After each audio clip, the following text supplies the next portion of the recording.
Utendaji umeongezeka kwa kiasi kikubwa. Hapo awali, hususan kwa meli za makasha. Meli ya makasha ilikuwa inashushwa kwa muda wa siku 10 tangu ifike.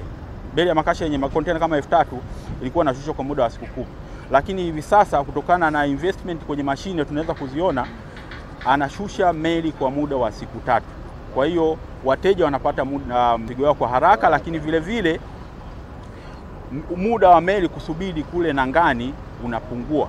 Na ukipungua muda wa kusubiri nangani, maana yake demurrage charges zinapungua, inakuwa ni rahisi sana kufanya biashara kupitia bandari yetu ya Dar es Salaam.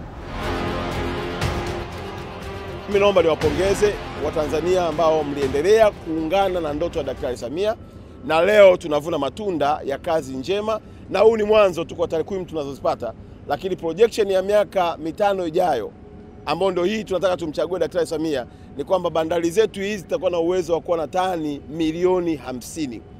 Ndio maana Daktari Samia ameamua kufanya mambo makubwa mawili. Moja, ameamua kuwekeza kwenye reli. Leo kwenye ilani ya Chama cha Mapinduzi anaenda kujenga reli ya kutoka Tanga kwenda Msoma kupitia Arusha. Lakini pia ameamua kujenga reli ya kutoka Ruvuma kwenda Mtwara. Kwa hiyo ukiangalia reli ya kutoka Tanga kwenda Msoma ni kwa ajili ya mizigo yote.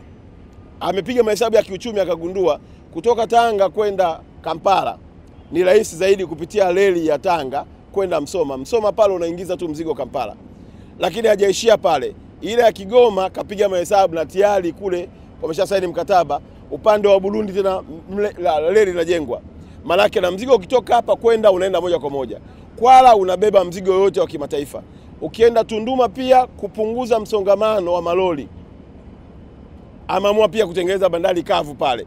Sasa hii kazi yote inofanywa na Daktari Samia ya kujenga reli, kuongeza bandari kavu ili Mtanzania aendelee kupata pesa itakayoenda kwenye maendeleo ya miradi mbalimbali ambayo ndio kilio cha wananchi. Wananchi wanalia, wanahitaji hospitali, wananchi wanahitaji madawa, lakini kama rais wetu hatutamtia moyo kwenye ndoto kubwa ya kuwekeza kwenye miradi mikubwa kama hii ya bandari, maana yake tutajikuta tunaendelea kupungukiwa huduma, ikiwa pamoja na kukosa maji kwenye maeneo yetu, jambo ambalo yeye hakubali liweze kutokea. Mwisho tu, tuitunze amani yetu. Tuitunze amani yetu, tushiriki uchaguzi ili ndoto ya kuhakikisha kwamba miradi mikubwa alionayo Daktari Samia kwenye ilani inatimia, basi ipate kutimia na taifa letu likiwa limebaki salama. Muhimu wa hili lango la uchumi la bandari yetu ya Dar es Salaam litumike kama sehemu ya kuongeza ufanisi wa utoaji wa huduma kwa wananchi pale ambapo kipato kinapoongezeka. Leo mmesikia ya kwamba hofu ile kuwepo ya wafanyakazi kufukuzwa kazi watakapopatikana wawekezaji haipo tena. Na mtu mmoja amesema neno jema sana kwamba ilikuwa ni hofu ya jambo lisilojulikana. Ni kama vile tulivyokuwa tunatambulisha kompyuta. Wanasema tutumie kompyuta, kila mtu ana hofu ya kwamba kompyuta itachukua ajira yangu. Ndivyo ilivyokuwa tulivyokubali kuleta private sector. Kila mtu atengeneza hofu yake. Na hofu hii haikuishia tu kwa wafanyakazi wa bandari, ilienda pia hata kwa matransporter. Wakaingia kwenye hofu ya kwamba malori yao yatakosa kazi, wawekezaji watakuja na magari yao. Lakini takwimu zinaonyesha za bandari na TRA ya kwamba tangu uwekezaji ufanyike, hata makampuni ya wazawa yameongeza kununua malori kwa ajili ya kubeba mizigo. Wewe fikiria, nimepewa takwimu hapa, ndugu yetu tu Balesa, ule mzigo wake tu ule alikuwa anategemea alete meli 2 katika tani 60,000. Maana yake hakukuwa na uwezo wa kutumia meli moja, ilibidi alete meli 2, na zile meli 2 zinakuwa na shift ya kupakua siku za kutosha.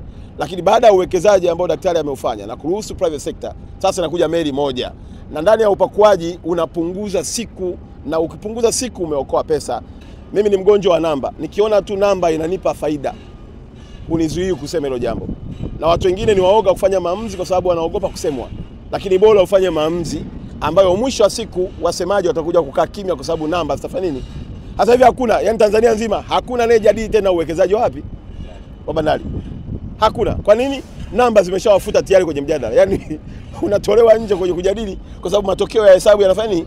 Yanaonekana. Na mimi ningeweza kuwaomba wafanyakazi wote wa bandari, na sio tu wa bandari, wafanyakazi wote ambao wamenufaika. Ndugu wa Tanzania mfahamu, Daktari Samia huyu ndio aliyepandisha hata madaraja ya polisi.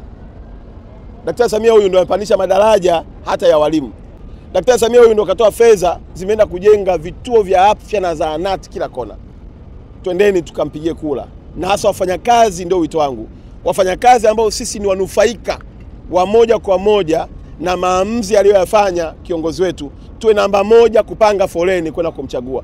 Na hakika katibu, wafanyakazi wa bandari watakuwa ni sehemu mojawapo ya kukimbizana kwenda kupiga kula ili kuhakikisha kwamba tumemrudisha tena madarakani, atutimizie ndoto kubwa aliyoiweka kwenye mioyo yetu kupitia ilani anayoinadi 2025-30.